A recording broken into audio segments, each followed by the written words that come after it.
Adik dari lip serum by Cahaya Ica dah lahir. Korang nak tengok tak wujud dia?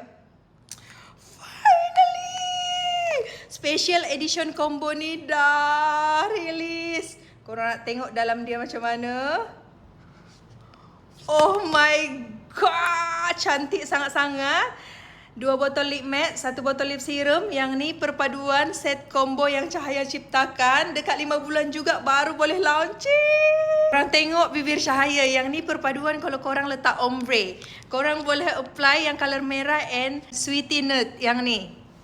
Color nude dan merah ni perpaduan yang sangat-sangat cantik. Dan ingredient dia Cahaya ambil inspirasi daripada makeup artist. Sangat cantik korang. Korang tengok ni. This one color merah, sweetie nude.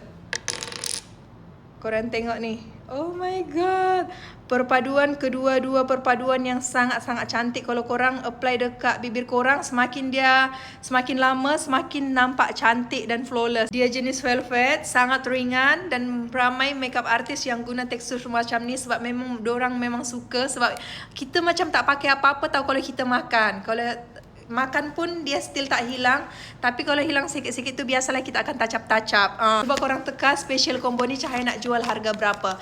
Siapa komen yang betul nanti Cahaya akan bagi first untuk korang set special combo yang ni daripada Cahaya. Cuba korang komen.